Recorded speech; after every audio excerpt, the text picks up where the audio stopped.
Coffee's particularly tasty today. Hello, welcome back. Bazzy here, and today we're going to just open up a dialogue and talk about why audio is so important for your videos. And I'll also give you some tips and tricks on how to produce better audio for your videos. So let's jump into it. But first, a word from our intro video.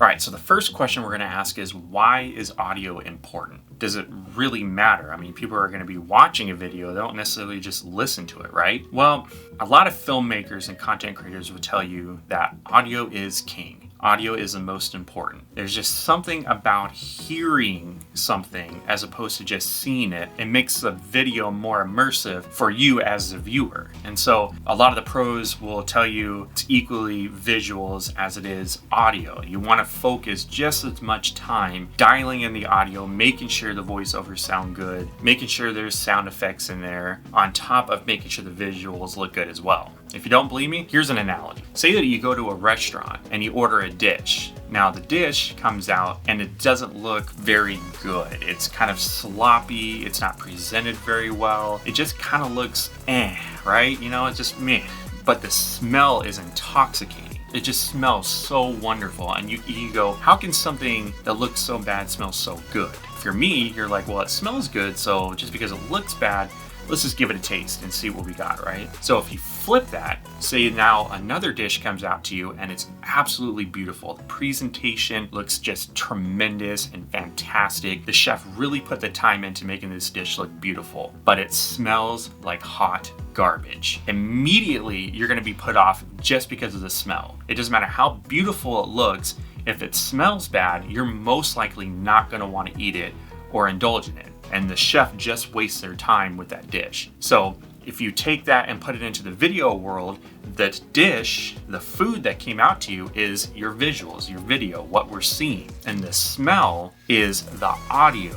Hopefully that makes sense, because our ears are just way more sensitive to things than our eyes are. You know, we can see something, but really to be immersed in that environment, we hear the sounds. You know, you go to a beach, it looks beautiful, but when you hear the waves crashing and the wind blowing and the birds, and that experience becomes way more enjoyable. Now that we got a brief kind of overview of why audio is important, let's run through some tips and tricks that'll help you achieve better audio for your videos. So number one is use an external microphone. So something like this. This is right here is what you would call a vlogger's microphone. It sits on top of the camera. All the major vloggers that you probably watch on YouTube have a microphone just like this. Now don't get caught up on the brands. The brands don't matter right now, okay? You just need a microphone to be able to capture your audio. The reason why is because a lot of cameras like this, like the Canon M50 or any kind of DSLR or mirrorless camera, they have built-in microphones. And you think, okay, Chris, well that should be enough, right? Well, the built-in microphones are actually pretty crap, right? These are photography cameras. They're not meant for making videos. They're just cameras that shoot photos that can also shoot video as well. What you want is to pair this with this, and I guarantee you 100% your audio quality is gonna go up. So let's do a test here. Okay, so this is what it sounds like. I'm talking straight into the camera's onboard microphone on my Canon M50, and this is what the audio sounds like. Now, some of you may go, okay, well that doesn't sound too bad, or maybe it sounds really bad. It just depends on what device you're listening to on. So now what we're gonna do is we're gonna put this microphone on, and we're gonna see what the difference is, see if the quality got any better. All right, now we got the shotgun mic on top of the camera, and I bet you're already hearing a big difference because it matters having an external microphone to get that good audio. All right, so there's a comparison there between your camera just taking your audio or having an external microphone on top of your camera recording audio for you. I guarantee you're gonna hear a big difference, and it's gonna matter. So save yourself some grief and get a microphone. I'll link down a few great choices for different price ranges for onboard shotgun microphones. Plus, I'll have some listed down there for smartphones as well, if you're someone who's creating content on a smartphone. So tip number 2 is we want to eliminate ambient noise. And what this means is we first need to establish where we're going to shoot, where we're going to set up and start filming. That's going to matter because any kind of small ambient noise, whether it's a ceiling fan on in the room blowing air down into the microphone, or whether it's the hum of a refrigerator or a washing machine going on, every little thing, all these ambient noises that you don't pay too much attention to is going to be picked up by the microphones because these microphones are very sensitive. So establishing where you're going to be at first. Now, it could be anywhere.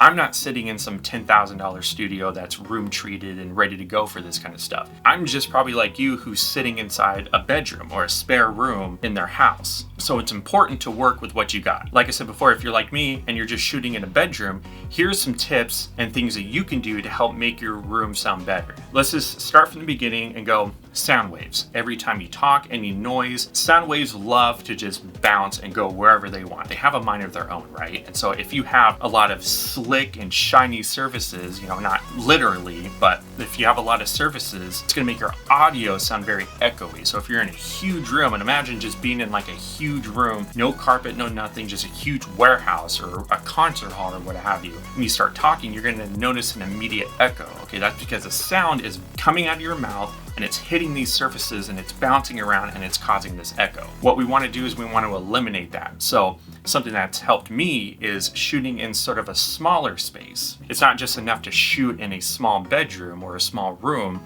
but a great tip is make sure it's carpeted. And if you don't have carpet in that room, you can go out and buy a rug. It doesn't have to be expensive. No one's gonna see it in your videos because if you're gonna be doing a talking head like this, no one's gonna see your carpet. I mean, you can't see my carpet. So getting some carpet, a rug or something, and placing it underneath you, that's gonna help audio as it's hitting the ground. That carpet's gonna help absorb that audio. Something else that you can pair up with carpet is something called an acoustic blanket. You can find some online on Amazon or eBay or wherever it is you like to online shop, and they become kind of expensive. I mean, I think some of them range from 20 to 30 all the way up past $100. What I ended up doing was I found moving blankets from Home Depot. Now I'll link it down below.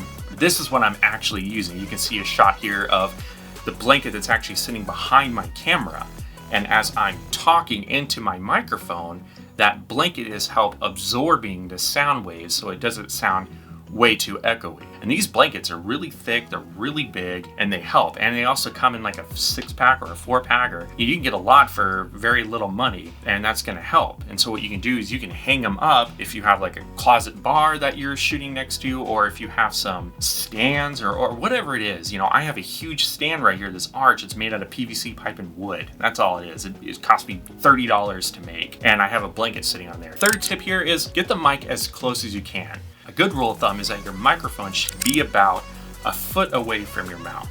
Now, it doesn't have to be exact. I mean, you don't have to take out a ruler and do that, but just imagine a ruler, and it should be about that distance apart from your mouth. So it doesn't matter how you have it rigged, doesn't matter where it's placed, just as long as it's close to your mouth as possible, you'll be fine. If you notice that some of the best sounding audio that you hear are either it's usually music or it's podcasts, and if you notice, they're sitting right in front of those microphones. Those microphones are getting the best quality.